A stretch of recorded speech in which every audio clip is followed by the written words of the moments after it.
ሰላም የተወደዳችሁ ሰላም ለእናንተ ይሁን። በአንድ ሐሳብ ደግሞ መጥቻለሁ። ያም ሐሳብ ምንድነው?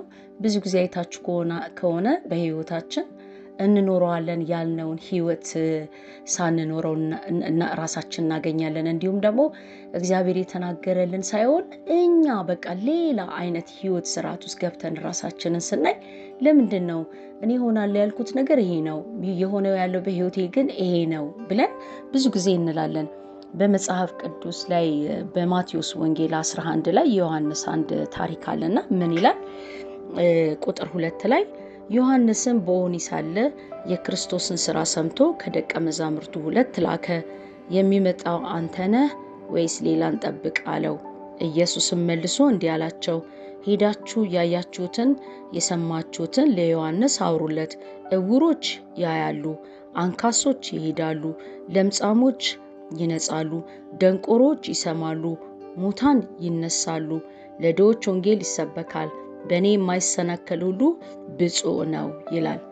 እዚህ ክፍል ላይ ዮሐንስ መጀመሪያ ለኢየሱስን ሲያጠምቀው ሰማይ ተከፍቶ የምወደው ልጄ ይሄ ነው የሚል ድምፅ ሰምቷል።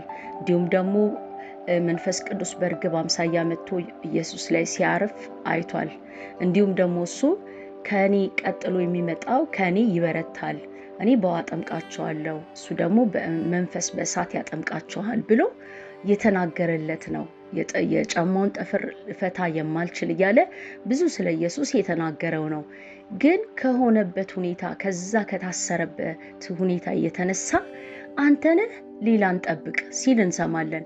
ያንን ሁሉ ድምፅ ሰምቶ ሰማይ ተከፍቶ ያንን ሁሉ ነገር አይቶ አያችሁ፣ እንደ ሰው ብዙ ጊዜ የታሰርንበት ሁኔታ ወይም ያለንበት ሁኔታ፣ የምድሪቱ ሁኔታ፣ እንዲሁም የፖለቲካ ሁኔታ፣ የኑሮ ሁኔታ ሲይዘን ብዙ ጊዜ እግዚአብሔር የተናገረንን ነገር እግዚአብሔር ያለንን ነገር እንኖረዋለን ብለን ያልነውን ነገር ያየነውን የሰማነውን ነገር ስንረሳ እንታያለን።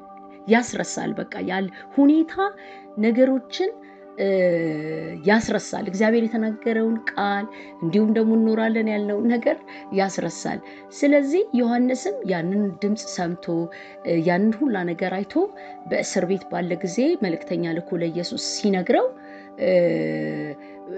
ሲጠይቀው እናያለን። አንተ ነህ ሌላን ጠብቅ ሲል ማለት ነው። ስለዚህ እኛ እየሆነብን ያለው ነገር በህይወታችን እየተከናወነ ያለው ነገር ያ ሳይሆን እውነቱ እግዚአብሔር የተናገረንን ያ ያየነውን ራእይ ሊሆን ይችላል፣ በህልም ሊሆን ይችላል፣ በድምፅ ሊሆን ይችላል። እግዚአብሔር ለኛ ያለውን ፈቃድ ያ ነው እውነቱ እንጂ የተያዝንበት የተከበብንበት ሁኔታ አይደለም። ምክንያቱም ብዙ ድምጾች ይመጣሉ።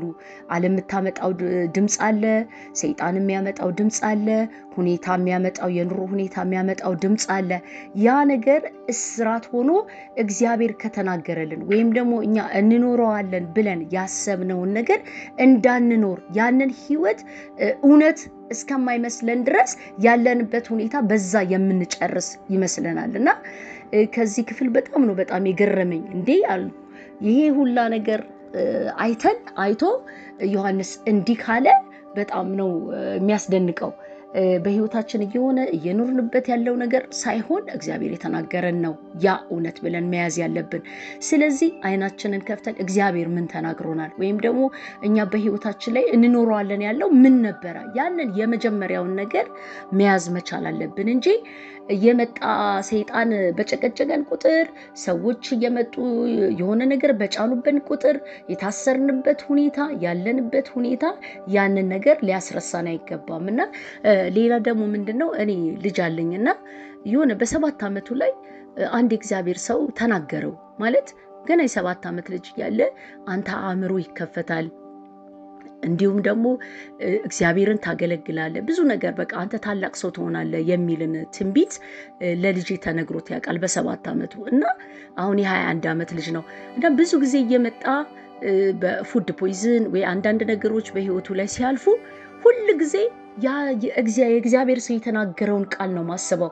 በፍጹም ልጅ አይሞትም፣ በፍጹም ልጄ እንደዚህ አይሆንም፣ እግዚአብሔር እንደዚህ ብሎ ተናግሮታል፣ በቃ አእምሮ ይከፈታል ብሎታል፣ እግዚአብሔር ታገለግልሃለህ ብሎታል።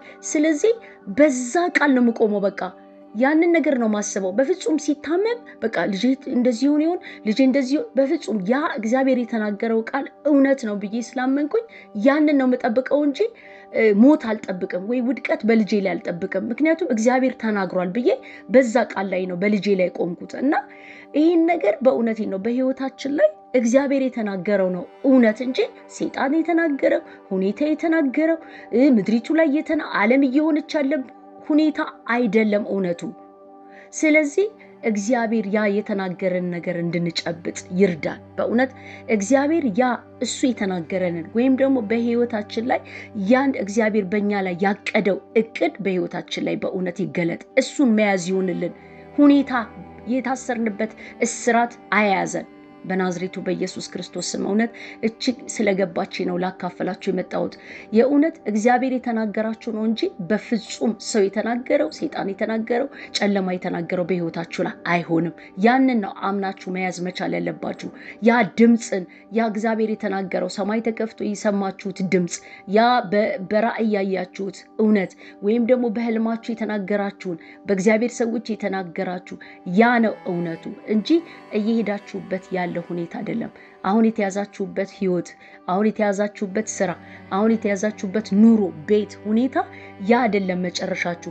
እግዚአብሔር ፕሮግራም ያደረገው ገና ከመፈጠራችሁ በፊት እግዚአብሔር ለእናንተ ፕሮግራም ያደረገው ነገር እግዚአብሔር ያ የተናገራችሁ ቃል ብቻ ነው በህይወታችሁ ላይ የሚፈጸመው። ሰይጣን ውሸታም ነው። የእውነት እግዚአብሔር ያላችሁ ቃል ብቻ ነው በህይወታችሁ ላይ የሚገለጠው። ይህ ቃል በህይወታችሁ ላይ በኢየሱስ ክርስቶስ ስም ይፈጸም። እግዚአብሔር የተናገራችሁን ቃል መያዝ ይሁንላችሁ። ድምፁ ብቻ በህይወታችሁ ላይ ይስራ። የዛ ድምፅ ጉልበት በህይወታችሁ ላይ ይገለጥ። በኢየሱስ ስም ይህ ብቻ ሆነባችሁ። አሜን። ተባረኩ።